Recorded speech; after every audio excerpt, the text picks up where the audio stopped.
attention. Vous connaissez le chemin. Oui, mais bon, c'est plein de choses trappes. Monsieur Mélenchon, bonsoir. Merci d'être avec nous ce soir. Merci d'être là. Dans un instant, vous serez interrogé sur l'international, notamment sur la Russie, sur l'Ukraine, sur les retraites et sur l'éducation. Mais si vous le voulez bien, Jean-Luc Mélenchon, je pensais qu'on allait voir Valérie Pécresse, mais il y a un petit problème avec le duplex et du coup, on va la voir un peu plus tard. Eh bien, tout de suite, c'est à vous. On peut quand même lui dire un mot d'encouragement. Mais dès qu'elle va être connectée, là, il y a un petit problème. J'ai pas de peau. Il va y avoir. Bonjour. Elle arrive dans quelques instants. Oui, c'est les téléspectateurs qui font bonjour aussi à Jean-Luc Mélenchon. Bah oui, alors faites bonjour. Voilà.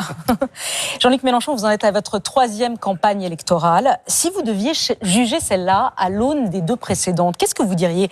Qu'elle est étrange celle-là, qu'elle est ennuyeuse, que c'est une campagne sacrifiée, ou au contraire, qu'elle pose au fond les vraies questions de fond? La question de la guerre, la question de la sécurité, la question de la sécurité énergétique, alimentaire, et qu'au fond, on est sur le fond.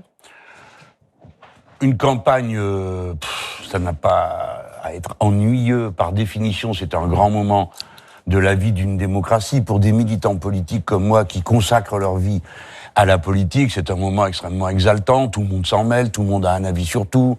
Et donc, c'est au contraire un moment inspiré. Alors, bien sûr, on peut dire cette fois-ci, les gens sont rentrés plus lentement dans la campagne présidentielle. Vous avez l'impression qu'ils sont rentrés, les gens? C'est pas fini. Aujourd'hui, j'ai rencontré tous les leaders des centrales syndicales françaises et eux disent c'est pas ça, quoi. C'est pas encore ça. Donc oui, on est un peu en retard. Mais parce que l'énormité des problèmes subjugue et puis que... mais justement, ces problèmes sont fascinants. Enfin, dans quelle campagne électorale on commence en parlant d'un problème de santé gigantesque comme celui qu'on a eu? Dans le passé, vous parliez de l'hôpital public, ça saoulait tout le monde. Il fallait trouver un sujet plus excitant, comme la sécurité, l'immigration et tous les trucs habituels. Et puis une guerre. Et là, une guerre, tout le monde est mis au pied du mur. Comment un truc pareil est possible? Comment sur le vieux continent? Non, ça fait beaucoup réfléchir et ça, c'est sain. C'est pourquoi... non, je ne dirais pas que c'est une campagne ennuyeuse, certainement pas. Elle a au contraire permis de mettre en avant des grands sujets. Alors, en plus, l'ambiance a un peu changé quand même sur un point, c'est que vous êtes aujourd'hui, pour être candidat à l'élection présidentielle, on croirait que les gens, ils vont pas élire un président, mais un magicien. On passe notre vie à répondre à toutes sortes de questions. À l'oral de l'ENA, il y a que 5 thèmes. Maintenant, au minimum dans une émission, c'est 10, 15, 20 thèmes, et puis toutes les branches vous convoquent et vous demandent de connaître. Alors, ça nécessite un certain entraînement physique et psychologique à tout ça. Je trouve que c'est trop. La vie démocratique ne devrait pas, à ce point, faire tout reposer sur une personne omnisciente. Ça ne me paraît pas raisonnable. Ce sont un peu nos institutions aussi qui veulent... C'est la 5e République. Bien sûr. Mais les gens ne sont pas fous, ils comprennent bien que le président a tellement de pouvoir que sans doute celui de régler tous leurs problèmes. C'est ce contre quoi je milite. Moi, je suis contre la monarchie présidentielle pour des choses plus simples et plus raisonnables du coup. Jean-Luc Mélenchon, on va commencer tout de suite par le sujet qui a percuté toute cette campagne présidentielle avec un triste anniversaire puisqu'on a 1 mois jour pour jour du début de la guerre en Ukraine. Absolument, on va accueillir la grande reporter du service international de France Télé qui a passé 3 semaines en Ukraine, qui repart ce samedi sur le terrain, mais elle a tenu à être là pour vous interroger. Elle s'appelle Maryse Burgot et on l'accueille tout de suite. Mais oui, on s'est vu la dernière fois. Mais oui.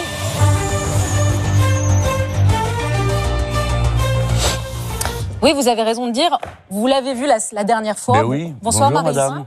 Merci d'avoir accepté d'être là. Sachez qu'elle était en congé et qu'elle a accepté de venir pour vous interroger parce qu'effectivement, elle était là. Faut pas renoncer à ses congés, reportez-les. Vous laissez pas faire, il vous prendrait jusqu'à la peau. Elle était là, Maryse, face à vous, le 10 février dernier.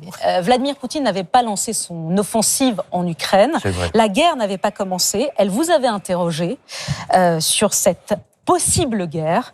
Et vous avez évidemment une question précise à poser à Jean-Luc Mélenchon aujourd'hui. Oui, monsieur Mélenchon, c'était donc ici même, il y a 6 semaines, je vous avais demandé si à vos yeux, Vladimir Poutine était un autocrate ou un démocrate. Vous ne m'aviez pas répondu. Vous aviez ajouté que dans ce dossier, c'était plutôt les États-Unis, les agresseurs. Alors moi, entre-temps, je suis donc partie en reportage en Ukraine, je rentre et je lis vos nouveaux propos. Et je vois que désormais, vous dites que Vladimir Poutine est un autocrate rugueux. Et vous admettez aussi que dans ce dossier, les agresseurs, ce sont bel et bien les Russes. Alors moi, j'ai cette question, monsieur Mélenchon, est-ce que vous n'avez pas un peu déplacé le curseur quand même là? Et est-ce que vous seriez prêt ce soir à dire que vous êtes peut-être un peu trompé? Vous ne seriez pas le seul, d'ailleurs, monsieur Mélenchon. Diriez-vous, je me suis peut-être un peu trompé. Cette consolation ne me suffira pas de ne pas être le seul à m'être trompé. Parce qu'en vérité, je suis le seul qui ne s'est pas trompé. Car il y a 10 ans que j'annonce que ça va mal finir en Ukraine. Et je vous garantis que j'ai du mérite. Parce que pendant 10 ans, aucune émission ne s'est intéressée à la question. Et la fois où j'ai dit « il va y avoir, ça va mal tourner », le journaliste m'a dit « mais vous parlez au figuré ou au propre ?» Alors, puisque vous me parlez de cette émission, vous ne m'avez pas demandé si c'était un autocrate, vous m'avez demandé si c'était un dictateur. Ce qui n'est pas tout à fait. Autocrate ou démocrate, monsieur Mélenchon. Entendu. Et vous n'aviez pas répondu. Et là, vous dites autocrate rugueux. Vous avez changé. Oui, vous alors avez changé le curseur. Attendez, si vous permettez. Hein, si vous me permettez. Oui, mais c'était extrêmement... c'est une question qui est très piquante. Donc il faut faire une réponse un peu complète. En même temps, je vous avais répondu, ma position est celle d'un non-aligné. Ni les Russes entrent en Ukraine, ni les Américains ne font entrer l'Ukraine dans l'OTAN. À l'époque, comme beaucoup de monde, à commencer par M. Zelensky lui-même, mais les chefs d'état-major des armées françaises, la ministre, etc., tout le monde disait « ils n'attaqueront pas ». Et M. Zelensky disait « il ne faut pas dramatiser ». Donc moi, je suis qu'un pauvre homme politique français, je pars de ces informations. Et c'est ça qui m'a amené quand même à mettre en garde, dès le mois de janvier, en disant « personne n'acceptera une invasion ». L'invasion a eu lieu le 24 février à 5h30 du matin. À 7h, j'écris la chose suivante. La Russie agresse l'Ukraine. Une initiative de pure violence manifestant une volonté de puissance sans mesure. Une escalade insupportable est provoquée. Notre pensée et notre compassion se portent vers les populations victimes et nos compatriotes encore présents. Absolument. Vous avez donc fait avancer le curseur, changer un peu. Non. Je vous réexplique. La position d'un non-aligné, c'est-à-dire les Américains n'ont pas toujours raison, les Russes n'ont pas toujours raison, les Chinois n'ont pas toujours raison. Ça ne veut pas dire la neutralité. Ça veut dire que vous avez des principes politiques. L'un de ces principes, c'est on n'envahit pas le voisin. Donc je ne suis pas d'accord pour accepter, quelle qu'en soit la forme, que les Russes agressent leurs voisins ukrainiens. Et je le redis et je l'ai dit tout le long. Depuis, comme vous le savez, et c'est pourquoi, bon, je vous pardonne parce que vous n'étiez pas là, mais j'ai déjà fait plusieurs meetings dans lesquels j'ai dit que je condamnais. Et j'ai adressé non seulement mon soutien, mais des saluts aux Russes, qui sont d'un courage incroyable, qui luttent contre la guerre dans leur propre pays. Je pense à Alexei Sakhnine, ou le syndicat des travailleurs, ou même cette brave université de Moscou, où les gens ont fait une pétition. Les torts sont clairement partagés. Pardon ? Les torts sont partagés. Non, ils ne sont pas du tout partagés. Non, mais l'Ukraine n'a pas été annexée à l'OTAN, mais les Russes sont bel et bien entrés en Ukraine, donc il n'y a pas de tort partagé.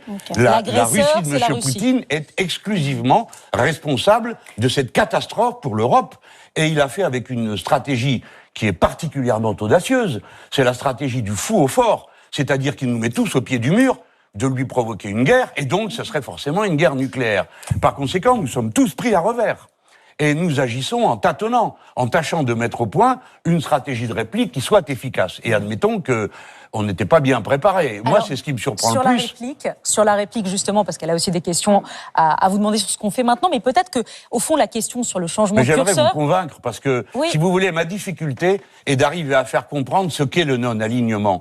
Parce que les gens déduisent des choses qui ne sont pas. Les gens déduisent, peut-être Jean-Luc Mélenchon, que vous avez été... Non, mais peut-être que vous avez été bienveillant, ou peut-être complaisant avec Vladimir Poutine. Non, mais il y a des gens... Il y a des gens dont c'est le refrain de dire ça, mais je vais vous donner un autre exemple. J'avais 17 ans, je luttais contre la guerre des Américains au Vietnam, contre les agents orange qui jetaient sur les gens et tout ça.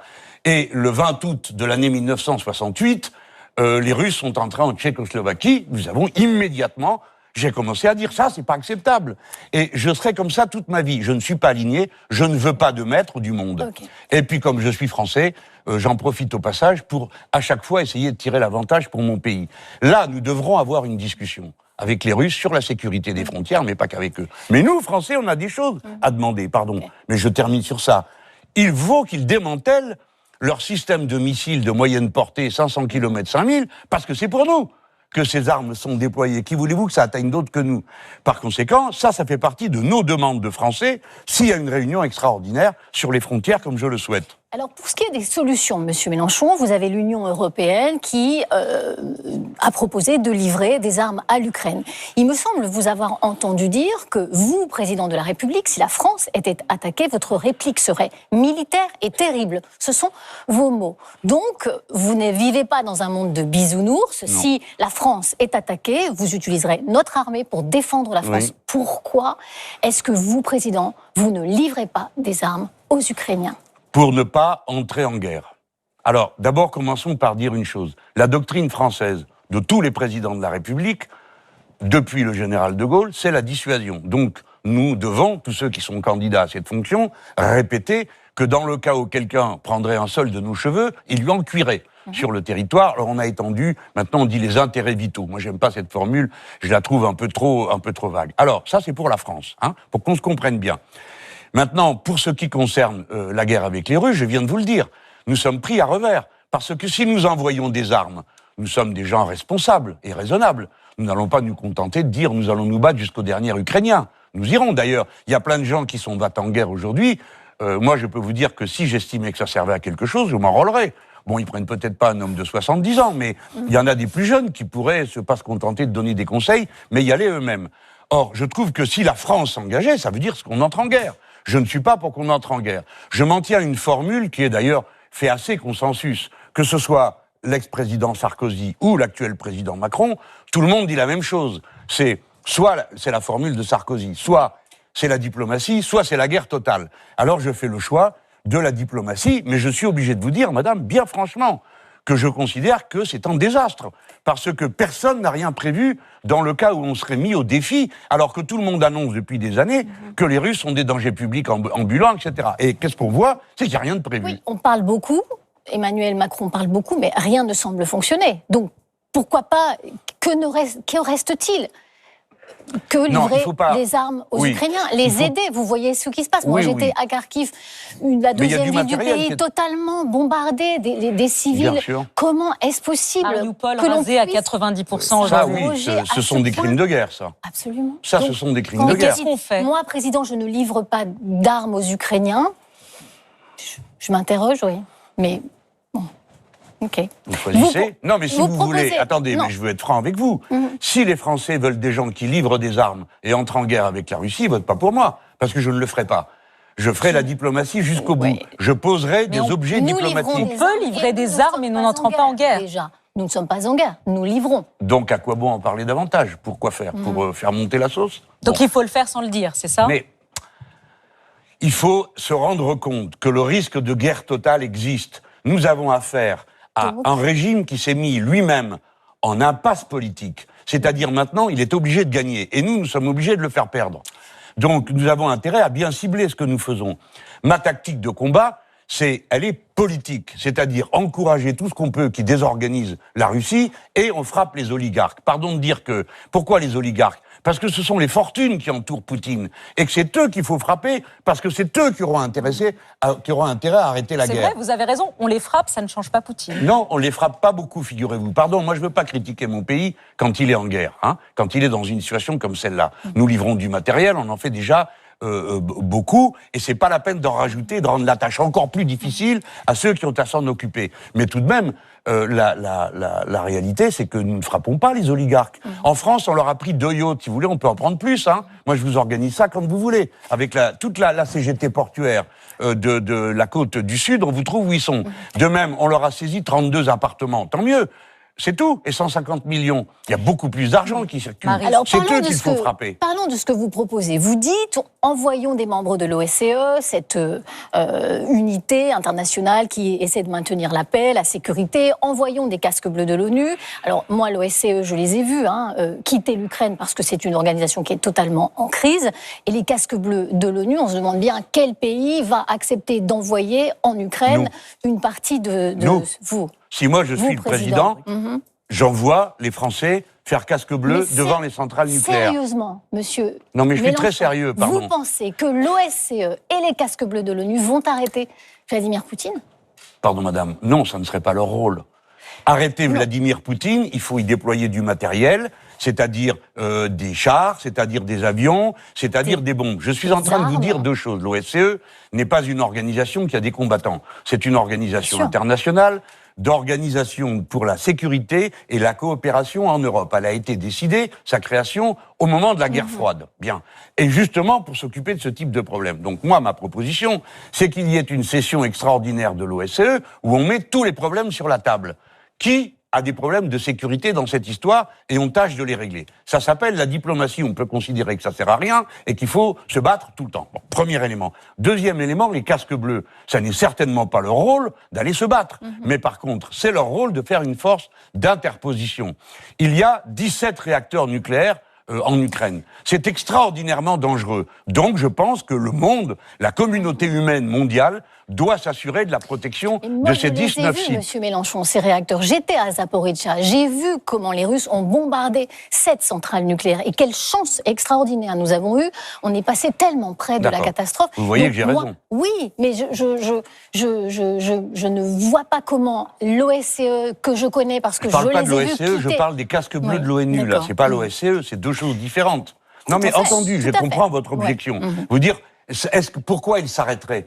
Mais parce qu'on renverse la charge du fou au fort. C'est-à-dire, bah vas-y, tu veux taper une centrale nucléaire et tuer les Français qui sont devant avant? Voyons, parce qu'alors là, on ripostera.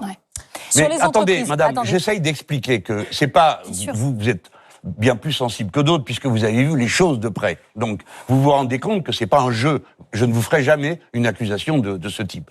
Nous sommes en face de quelqu'un qui a déjà franchi une idée monstrueuse, entrée armée dans un autre pays européen, et qui en a franchi une deuxième, c'est-à-dire appliquer une stratégie de criminel de guerre, en tirant sur les hôpitaux, sur les HLM, etc. Donc, on a vraiment affaire à quelque chose de gigantesque devant nous. Il faut donc faire preuve de ruse, d'intelligence pour ne pas lui permettre de continuer à avancer. Jean-Luc Mélenchon, pardon madame, prenons l'intérêt général humain. Personne ne s'opposera à ce qu'on aille protéger les 19 centrales nucléaires qui sont là. Et nous, Français, nous le ferons si on nous le demande. Jean-Luc Mélenchon. Et à ce moment-là, moi je mets Poutine au défi de venir tirer sur des Français qui gardent une centrale nucléaire. Sur les entreprises françaises, ce sera votre dernière question, Maryse, parce que le temps presse. Doivent-elles partir ou rester? On ne livre pas d'armes, mais qu'est-ce qu'on dit aux entreprises françaises? Allez-y. Alors vous avez vu, monsieur Mélenchon, le roi Merlin reste.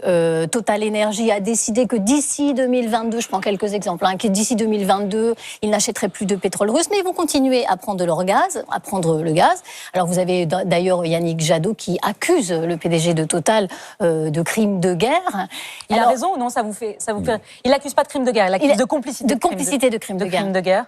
Non, vous n'êtes pas d'accord avec Yannick Jadot? Je pense qu'on doit faire attention. C'est une situation horriblement tendue. Nous sommes tous Français. Et tout le monde a dit qu'il obéirait si le gouvernement disait de rentrer.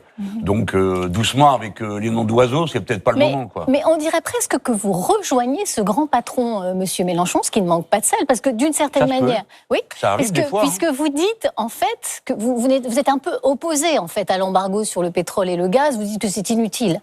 Il dit ça. Non, mais il ne faut pas parler à ma place. Posez-moi une question, je vous répondrai. Je vous demande, est-ce que vous pensez que c'est inutile, un embargo sur le pétrole et le gaz? C'est contre-performant. Parce que c'est nous qui paierons. Et je ne fais pas partie des naïfs qui s'amusent en chambre à décider des embargos par-ci, des embargos par-là. Le pétrole qui ne sera pas pris en Russie, et je suis pour qu'on arrête de le prendre, donc pour qu'on suspende la production, mais pas pour qu'on s'en aille. Parce qu'un jour ou l'autre, on reviendra à la paix. Et un jour ou l'autre, on retournera en Russie. Donc on suspend, on ne produit plus. Mais qui va produire? On nous a annoncé la couleur. Ils vont aller chercher le pétrole auprès de l'Arabie Saoudite. Vous l'avez entendu comme moi. Quant au gaz, il n'y en a pas. Donc on fera venir le gaz américain. Alors, le gaz de schiste, parce que ça c'est beaucoup plus écolo sans doute. Moi je vois autre chose à faire, si vous me permettez.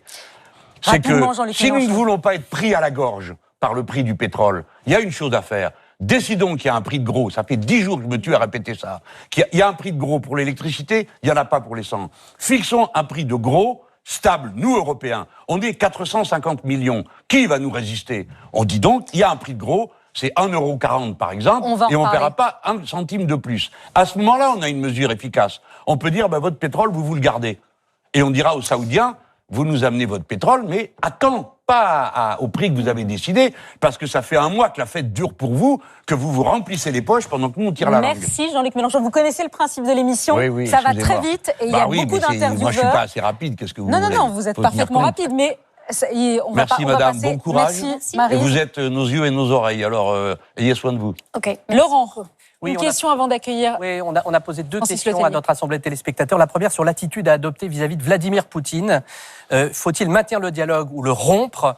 Et très majoritairement, nos 200 téléspectateurs disent qu'il faut maintenir le dialogue avec Vladimir Poutine, quoi qu'on pense de lui. Qu'est-ce que vous en pensez, monsieur Mélenchon? C'est bien pensé. Je pense que le président Macron a raison de l'appeler. Voilà, ça me coûte, hein, mais je le dis. Il faut pas laisser ce type cuire dans son jus.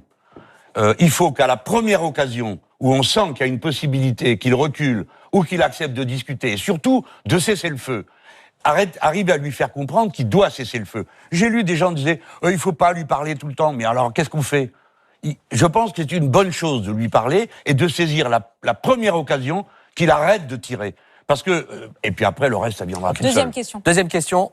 Pour rebondir sur ce que vous avez proposé tout à l'heure, est-ce qu'il faut saisir tous les biens des oligarques russes en France? Alors là, 76% oui, 24% non.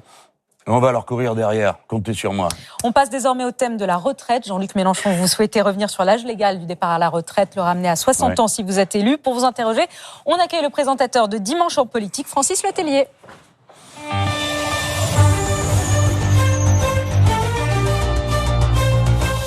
Bonsoir Francis. Bonsoir Léa, bonsoir Jean-Luc Mélenchon. Emmanuel Macron n'a pas réussi à faire aboutir sa réforme des retraites dans ce quinquennat, mais il l'a... Non, et puis j'y suis pour quelque chose, je suis assez content. Mais il l'a promis, s'il est réélu, il passera à la retraite à 65 ans. Vous le savez, vous êtes archi contre. Vous défendez les 60 ans pour tout le monde. Votre question, cher Francis. Et d'abord un son, parce que dimanche, lors de votre marche pour la 6ème République à Paris, vous avez mis la retraite à 60 ans au cœur de votre discours. On va réentendre ça. Oui. La retraite à 65 ans avec Macron ou la retraite à 60 ans avec Mélenchon. Vous faites un choix de société, car tel est bien dorénavant le sens de cette élection, puisque M. Macron a annoncé fort et clair son programme. Ce vote est un référendum social. Vous êtes prévenus. C'est le sens de cette élection, dites-vous. Est-ce que vous pensez donc que c'est pour ça que les Français voteront pour vous, pour la retraite à 60 ans? S'ils veulent la retraite à 60 ans, je leur conseille de voter pour moi, puisque je le propose. S'ils veulent la retraite à 65 ans, ils votent pour M. Macron. Voilà. Personne n'est obligé de partir à la retraite à 60 ans. Mais si on veut partir à la retraite à 60 ans, il n'y a pas d'autre solution que de voter pour moi. Vous pensez que dans le contexte actuel, c'est central, ce sujet? On parlait tout à l'heure de la guerre en Ukraine, on parlait des prix du carburant, des choses comme ça. Vous pensez que c'est central? Oui, c'est la vie des gens. Hein. Pour quelqu'un qui a 59 ans, là, c'est vachement central comme affaire. Parce que dans un an, est-ce qu'il part à la retraite ou pas? Et pour celui qui a 62 ans et qui tirait la langue et qui se dit c'est bientôt fini, c'est drôlement central pour lui. Parce qu'il s'agit de rester 3 ans de plus. La vie et le social a un effet purificateur. Enfin, on parle de choses qu'on maîtrise. Parce que même quand on parle de la guerre, aucun d'entre nous n'a toutes les informations qui lui permettent de prendre des décisions. Et c'est bien qu'on en parle tous. Mais la décision est ramenée à une personne, c'est comme ça le système. Tandis que là, on parle de notre vie, la vie de tous les jours. Justement. Alors, si vous voulez partir à la retraite à 60 ans, il faut voter pour moi, ça c'est simple. Parce que votre idée, c'est de dire il faut vivre plus longtemps en bonne santé. Ouais. C'est ce que vous dites. Sauf que les Français se disent est-ce que c'est tenable dans le temps? Parce que si on part à la retraite à 60 ans, il va y avoir de plus en plus de retraités dans quelques années. Est-ce que c'est tenable? Oui. C'est finançable. Mais bien sûr que c'est tenable. Alors, il y a 1000 manières de le démontrer financièrement. Et d'abord, on peut se poser la question, est-ce que le contraire est tenable?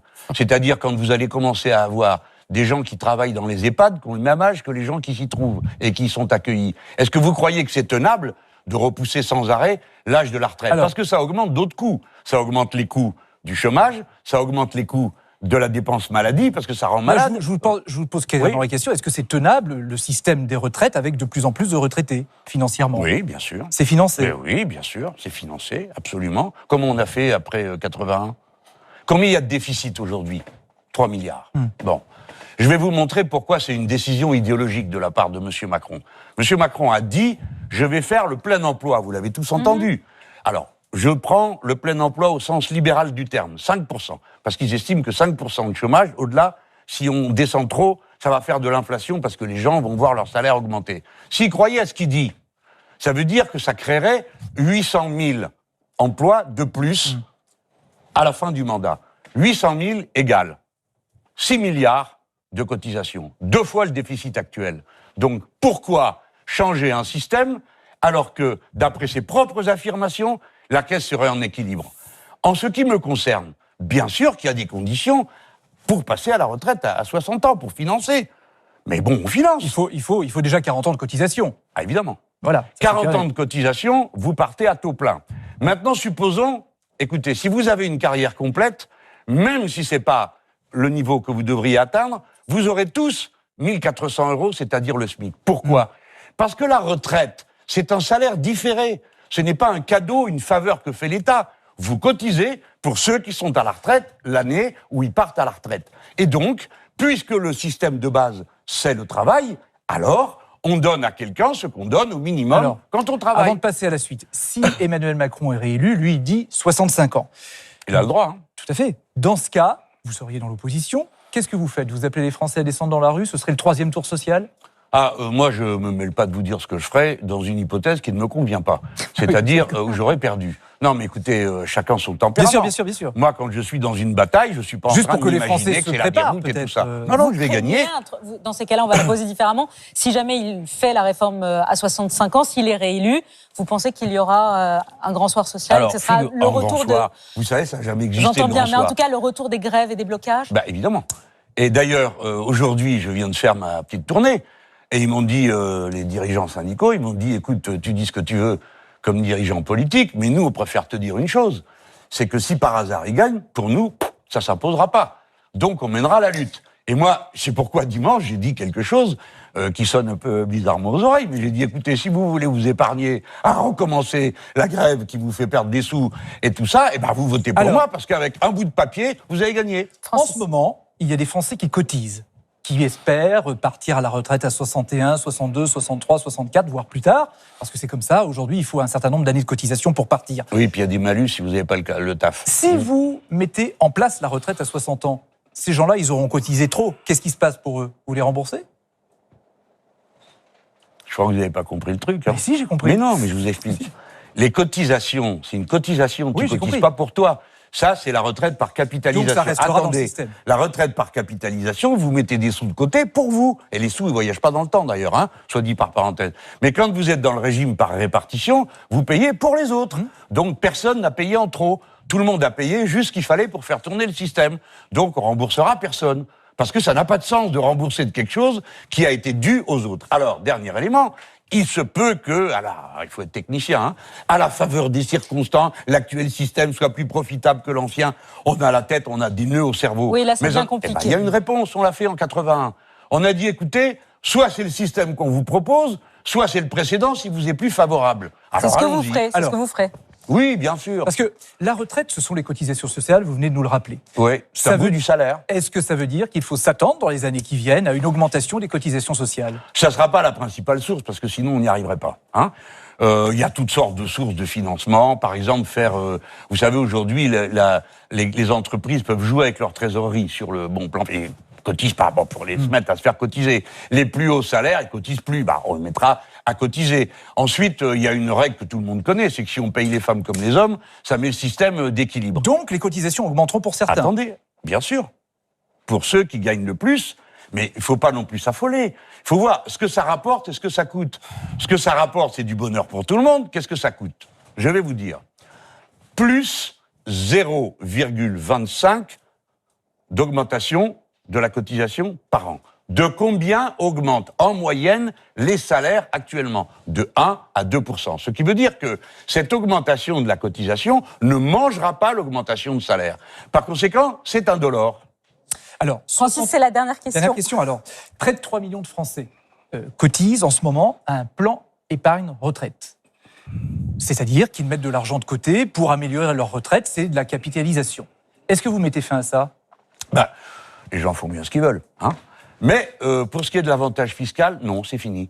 Parce que je vois pas pourquoi mes impôts... Hein, non, mais c'est défiscalisé. Pourquoi vos cotisations à ce fonds sont défiscalisées. Donc clairement, c'est une recette de moins pour le budget de l'État, et c'est tout le monde qui le paye. Je vois pas pourquoi je paierais le fonds de capitalisation, le vôtre par exemple, je vous estime beaucoup, mais pas à ce point. Donc je ne vous paierai pas votre retraite de cette manière. Si vous voulez que je vous la paye, je le ferai en cotisant avec mes cotisations sociales. Mais les plans épargne-retraite, vous les maintenez. Mais les gens, mais on va Il n'est pas pas question de les supprimer. Mais il y aura plus l'avantage fiscal, je préfère le dire. Et c'est pas tout, c'est pas tout. J'ai encore une autre idée.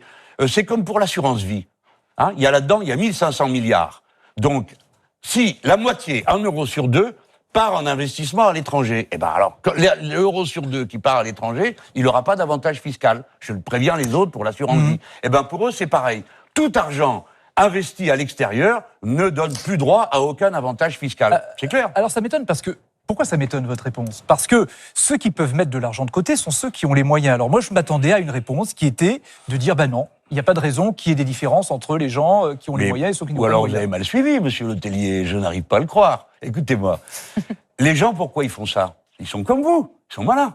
Ils ont des sous, et on leur dit, ah ben si tu prends un plan épargne-retraite, oui j'écoute, eh ben ta cotisation, tu la retires de tes impôts. Ben tout le monde court pour le faire, c'est fait pour ça. Alors moi je dis, tu fais ton plan d'épargne-retraite si tu veux, mais donc ça ne sera pas retiré. Donc vous de tes dites que ça impôts. servira à rien d'en faire un finalement. Mais ça ça les rapportera pas regarde. grand-chose. Peut-être qu'il y en a qui trouveront ça sympa parce qu'ils trouvent ça un bon placement.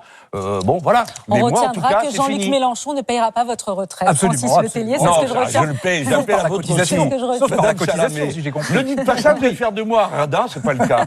Je cotise pour vous aussi. Ah bah c'est gentil. Allez, Laurent Guigné. oui. Non, mais je retiens C'est donc naturel, que hein. Monsieur Mélenchon s'occupe des congés de Maryse Burgot et de la retraite de Francis Letellier. Voilà. Voilà. La soirée commence bien. On est Vous bien. avez peut-être une question? Oui, on a passé au banc d'essai 3 des propositions et des choses que vous avez évoquées, j'allais dire du réalisme supposé ou ressenti par les téléspectateurs de ce que vous proposez. Je l'entends très mal, cher monsieur. Première chose, faut-il aligner les pensions de retraite minimum au niveau du SMIC? Réaliste, pas réaliste? Les téléspectateurs pensent que oui, à 65%. 2 téléspectateurs sur 3 pensent que c'est une proposition réaliste. La seconde, faut-il indexer les retraites sur l'augmentation des salaires? Là aussi, les téléspectateurs jugent réaliste votre proposition. En revanche, il y a un clivage sur la retraite à 60 ans, où là, c'est très partagé. Il y a une petite majorité des téléspectateurs qui ne jugent pas réaliste le retour à la retraite à 60 ans. Oui, mais il y en a 71% qui sont pour. Et pourquoi ils disent ça, les gens? Parce qu'ils sont raisonnables. Et on n'arrête pas de leur dire « Oh là là, mon Dieu, ça va vider la caisse, ça va ruiner ». C'est pas ce qu'on leur dit. On leur dit, regardez, nos voisins, en Allemagne, en Italie, en Espagne, c'est 65 ans, 67 ans. Et puis, c'est la loi naturelle des choses. On vit plus âgé, donc on travaille plus longtemps. Pardon, Madame Salamé, je Est-ce suis que c'est obligé pas de vous réaliste, démentir, ça mais vraiment, j'avais pas envie. Hein. Mais je suis obligé de J'en vous suis démentir. sûre. Sur 2 points. Le premier, c'est que on vit plus longtemps parce qu'on travaille moins longtemps. Et partout où on travaille plus longtemps, on vit moins longtemps. Voilà, ça c'est une règle. Deuxième point, vous dites tous les autres augmentent. Pardon, mais non. Il y a 10 pays dans lesquels c'est des retraites par points. Il n'y a donc pas d'âge légal pour partir. On vous dit, c'est vous qui estimez la chose. D'autre part, dans la plupart des pays dont on parle, la retraite compense quasi rien du salaire. En Allemagne, c'est 43%. En Angleterre, c'est 23%. Nous, en France, c'est 75%. On peut donc pas comparer nos régimes de retraite à eux et à nous. Hein. Donc le nôtre, il est pas mal, on en est content et il va bien fonctionner. On va parler maintenant de vos propositions. Merci Francis de vos propositions. Merci Léa. Et Pour bonne la- retraite, monsieur le Oui, oui. Président. C'est pas tout de suite Le quand moment même. venu. C'est pas tout de Je compte suite. déjà. Vous non plus d'ailleurs, c'est pas tout de suite la retraite, c'est pas 60 ans. Ah bah non. Quoi? Ah bah non, on attend la réponse. Vous faites Ben pas, non, mais parce que on dit non, mais c'est parce que ça me pique la lèvre de dire que ça n'a rien à voir. Moi, je suis libre. J'ai choisi. J'ai un mandat. Si tout d'un coup je décide comme ça, je m'en vais avec vous, hein, puis on s'en va, quoi. Vous, si vous voulez. Avec Patrick. Non, mais pourquoi pas? Non, mais je laisse tout tomber, et puis je m'en vais, parce que c'est un Oui. mandat, je suis pas obligé. Oui. Par contre, si j'étais salarié, alors je m'en vais pas, hein, parce que vous n'avez pas le choix. Vous restez là, parce que sinon, pas de Bien. paye. On va parler de vos propositions pour la jeunesse et pour l'éducation avant que vous partiez avec Patrick Cohen. C'est un ancien prof. Aujourd'hui, On va aller à Casablanca, parce qu'il est né à Casablanca. ah ben voilà, vous allez vous retrouver au moins sur un point. Eh ouais. Journaliste et historien qui va vous interroger. Il anime tous les dimanches l'émission C'est politique la suite sur France 5 et régulièrement, c'est ce soir, c'est Thomas Negaroff qui nous rejoint.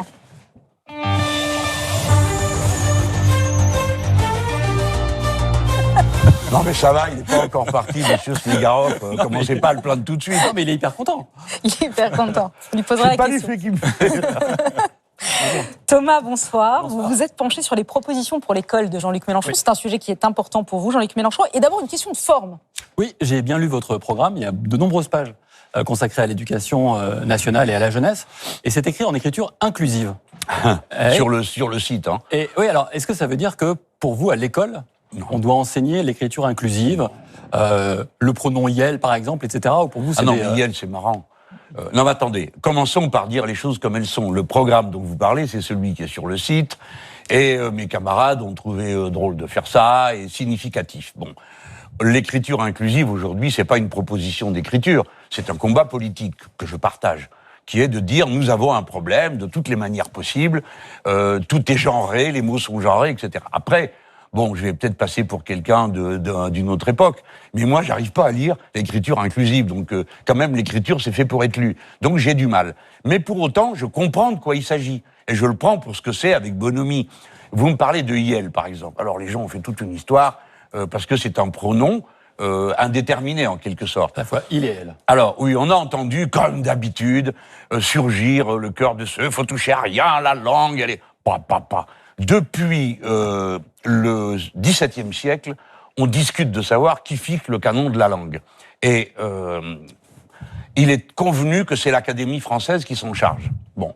Donc l'Académie française, qui est beaucoup moins fermée que beaucoup le croient, à intervalles réguliers fait rentrer des mots, des expressions. Peut-être qu'un jour, elle rentrera. Moi, je suis assez content d'avoir ramené de Tunisie le mot dégagisme qui entrait dans le dictionnaire. La langue est une chose vivante. Et l'ancien prof... L'écriture inclusive à l'école. Bon, je vois pas très bien ce que ça ferait avancer. Vous vouliez revenir sur la question, Thomas, de la difficulté. Mais attendez, pardon, on Attends. pourrait quand même demander au comité des programmes ce qu'ils en pensent de cette affaire. Parce que le président de la République va pas, en plus, définir le vocabulaire, le dictionnaire, et que sais-je encore. Donc moi, je préférerais que quelqu'un d'autre se mêle de dire ce qu'on doit faire dans ce sujet. Personnellement, ça ne m'enchanterait pas. Je peux le dire, franchement. Jean-Luc Mélenchon, il a une question importante à vous poser, Thomas Snegarov. Elle porte sur la difficulté de certains enseignants à faire classe aujourd'hui en France, dans certains collèges, et notamment sur les classes d'histoire. Oui, il y a beaucoup de mes collègues, et ça m'est arrivé aussi en tant qu'enseignant, qui se trouvent un peu désemparés quand ils doivent enseigner certains éléments en cours, notamment d'histoire. Et il y a un sondage qui est paru, c'est un sondage IFOP commandé par Charlie Hebdo et la Fondation Jean Jaurès. On est en janvier 2021, donc quelques semaines après le terrible assassinat de Samuel Paty. Et ce chiffre, je vous propose de le commenter avec moi. 49% des enseignants dans le secondaire se sont, dans leur carrière, auto-censurés sur les questions religieuses. Quel sentiment vous en avez? Est-ce que vous trouvez ça... c'est plus l'histoire, là, c'est la religion. Est-ce que vous... Oui, mais en quel cours est-ce qu'on parle de religion? C'est en cours d'histoire. D'accord. En quoi est-ce que pour vous c'est dangereux? Et comment on fait pour faire baisser ce chiffre? D'abord, c'est sur leur carrière. On est d'accord? Oui. C'est pas l'année dernière. C'est pas cette année. C'est sur la carrière, c'est-à-dire sur C'est moins 2 grave. décennies, 3 décennies. C'est moins grave? Attendez, j'ai été prof aussi, hein. 2 D'accord ans. Non mais bon, c'est la difficulté à expliquer les choses, ça fait partie de la vie du prof. Ça a toujours été comme ça. Au début, quand on a commencé à faire de la morale, vous êtes prof, et quand Jules Ferry dit il y aura une morale à l'école, hurlement de tout un tas de gens. De quoi? Une morale sans Dieu? Qu'est-ce que c'est que cette histoire? Et alors Jules Ferry passait son temps à expliquer, voilà, ce que vous devrez enseigner, c'est ce sur quoi tout le monde est d'accord. Donc ça n'a jamais été simple. Il y a des sujets qui n'ont jamais été simples à traiter. Eh bien, c'est un métier. Vous apprenez à le traiter quand même. C'est-à-dire à ouvrir les esprits, à faire écouter. C'est le métier de prof. Alors justement, la difficulté à ouvrir les esprits, elle est de plus en plus forte pour les enseignants de ce pays. Et je vous propose un autre sondage, IFOP, toujours en janvier 2001, commandé par la LICRA cette fois-ci, et qui va montrer, regardez ces chiffres avec moi, que 78%, on peut le voir apparaître ici, 78%, il arrive, des lycéens musulmans sont contre le droit de critiquer une croyance, un symbole ou un dogme religieux. C'est 52%, ce qui est beaucoup pour l'ensemble des lycéens. Comment on fait quand on se retrouve... C'est assez étrange. Je comprends que l'intention est de dire du mal des musulmans. Non, C'est pas assez du tout. habituel. Non, alors... Si. Ne tournez pas autour du pot. Moi, je ne tourne pas autour du pot. Mais oui, mais vous pouvez, vous avez le droit de vouloir en dire du mal. Mais ce n'est pas vrai. Parce que quand on interroge les musulmans, qu'on leur demande est-ce que vous êtes d'accord avec la laïcité, ils répondent comme la moyenne des Français. Là, vous avez affaire à des jeunes lycéens donc de jeunes esprits. D'accord. Vous avez été jeune, j'ai été jeune, on sait comment réagit un jeune. Et donc, alors, la question, c'est Et comment... un jeune qui croit, un jeune qui à la Jean-Luc fois Mélenchon, le fait d'une manière qui est souvent bien plus excessive que lorsque l'éducation D'accord. étant passée Mais par la là, question- on apprend La à se question modérer. n'était évidemment pas de taper sur quiconque, vraiment, Ben dans voyons. mon esprit. En Mais revanche, Monsieur Snegarov, la vous question... plaisantez, non Mais non, je ne plaisante Vous êtes pas. en train de passer un truc qui dit Non, mais que là, les vous jeunes m'accusez d'un truc musulmans assez lourd. sont En revanche, sectaires et violents. non, Jean-Luc Ouais. Mélenchon, juste, la vraie question, c'est comment on fait avec ces esprits que vous considérez comme immatures, un peu excessifs, etc., quand on Ben est comment prof. C'est Mais des jeunes. D'accord, alors comment on fait quand on est prof, quand on se trouve face à une classe comme ça? On fait le prof. C'est-à-dire? Eh ben, on fait le travail de prof, qui est, devant la difficulté de se faire entendre, hein, de faire écouter, de prendre en compte. J'ai été, moi, un lycéen insupportable en classe de lettres ou de philo, parce que mes opinions étaient terriblement arrêtées. Et heureusement pour moi, j'ai rencontré un professeur hors du commun, monsieur Rémi Jobard, qui m'a obligé à réfléchir en m'interrogeant, en me disant « Mais attends, tu te rends compte comment tu parles, réfléchis ». Et donc c'est à ça que ça sert un prof. Et on a tous un magicien. Ce que je veux vous dire, j'ai entendu... Si le prof doit être magicien, c'est compliqué. Oui, non, mais il y Vous arrive. demandez beaucoup au prof. Hein. Bah ouais, il y arrive. Par contre, là sur votre sondage, pourquoi je mets en avant le fait que la foi chez les jeunes gens se présente sous une forme souvent beaucoup plus forte. J'ai entendu quelqu'un une fois me dire à l'Assemblée « Ah mais Monsieur Mélenchon, le scandale est total, 75% des musulmans pensent que l'islam, la loi de Dieu, est supérieure à la loi de la République. » J'ai dit à ma collègue « Mais c'est pas 75%, c'est 100%. Tous les croyants pensent que la loi de Dieu, quelle que soit leur religion, est supérieure à toutes les autres lois. Mais tous respectent la loi civile, sauf quelques énergumènes dans toutes les religions à qui on se charge de rappeler ce qu'est la loi par la force. Voilà. Donc La vie est simple. Hein. Vous ne voyez pas ces dernières années une plus grande difficulté, une plus grande crispation, une plus grande difficulté pour les enseignants quand vous les entendez Je dans vois. certains quartiers dire c'est difficile d'enseigner la Shoah, c'est difficile d'enseigner. Oui. Non, Certains vous quartiers, balayez. Pour vous, non, mais- c'est un non-sujet.